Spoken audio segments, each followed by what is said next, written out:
Well, again, as I say, a good afternoon to you. I see the old clock on the wall has a way of running around there pretty quick. If you got my sermon notes this morning, the title is Calling or Culture. And I'm going to kind of cut to the chase here. I think that we can do this because what I want to talk about is it calling or is it a culture? Which is the most important in our life, and how does it affect our lives? And also, how does it affect our relationship with one another? And most importantly, how does it affect our relationship with Jesus? Because that is very, very important that we understand it. And what comes first? You know, we talk about what comes first, the chicken or the egg. But in this particular case, what comes first? The calling that God has given to us or our culture? Now, you're looking around this room, obviously there are some cultural background differences that we have here. We can think of the male culture, which is different, and it will be tomorrow at the Super Bowl as part of male culture. Speaking in generalized terms, there's the female culture we have here. There is the culture of the aged, and then there's the culture of the youth, such as Gisette, and some others around here, but not all of us in that particular culture. There is the Hispanic culture, there's the black culture, and there's the culture you don't know exactly what to say because you're going to get in trouble either way you do it, because you've got to dance a very, very fine line in certain issues. And so we live in a world today where being politically correct is very, very, very important. Now, what I want to, and I'm going to kind of jump ahead a little bit so that we know where we're going. What I want to show today is that Jesus came into clash with culture, and actually came into culture clash within his own people. And that their culture that they had prohibited them from seeing what they should see and responding to the call that God was giving them to responding to Christ. And that same kind of condition can happen to us as well. And as a result, we both respond to God or Christ in a way that we ought not, or don't respond at all. We also respond to one another in ways that we ought not respond because of culture.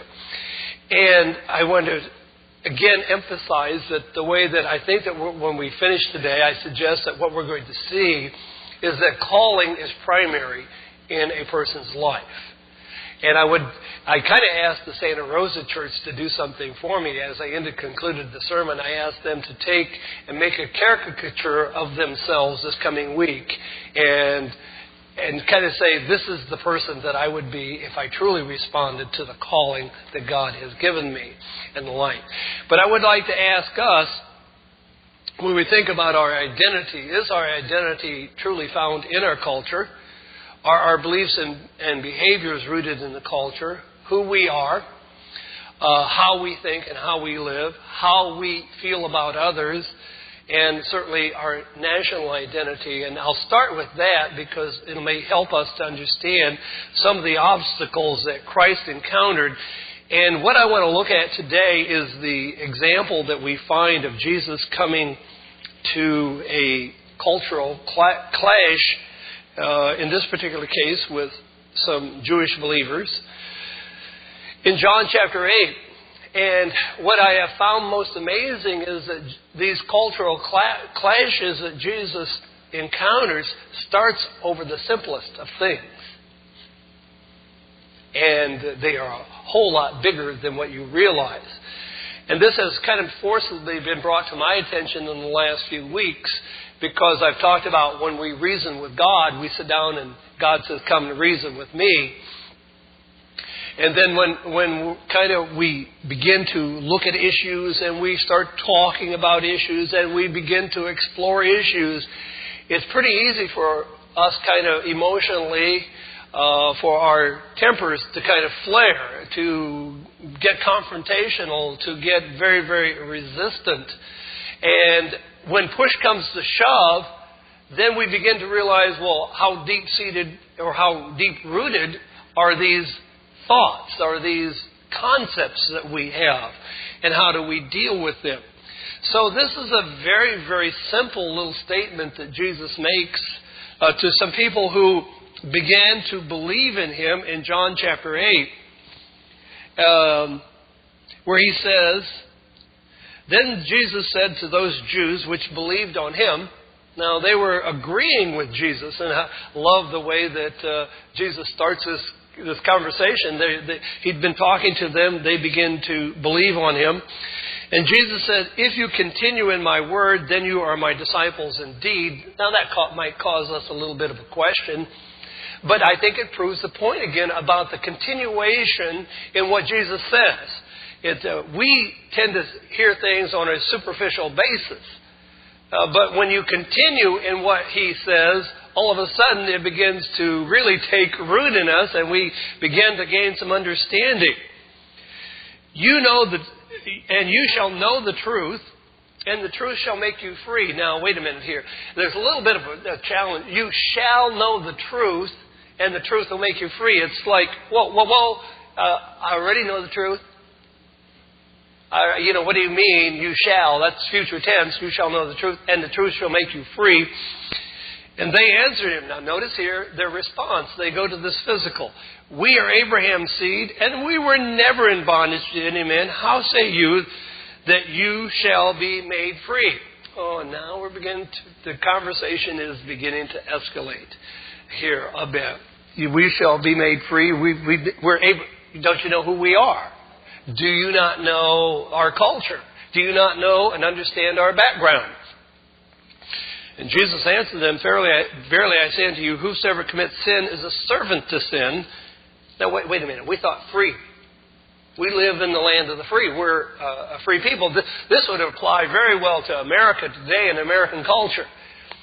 That if you know the truth, you're going to be free. And what would the American people say in general? Free?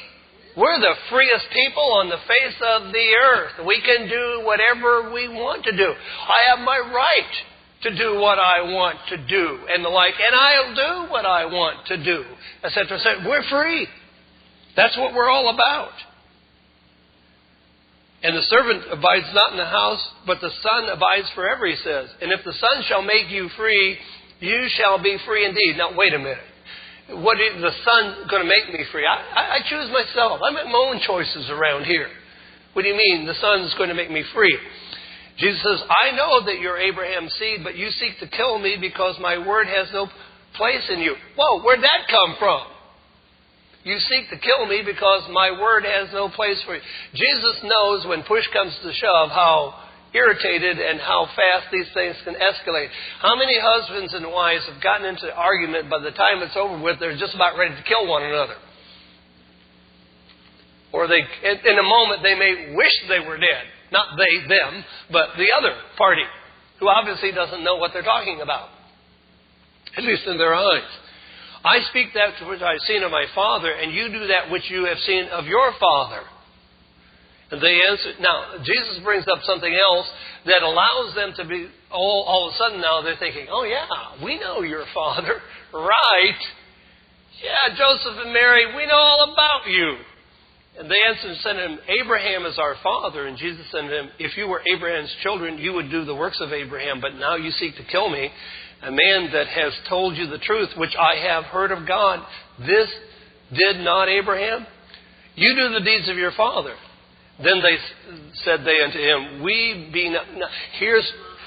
Now this is where name calling comes in. The reason has gone out the window. This is where name calling comes in.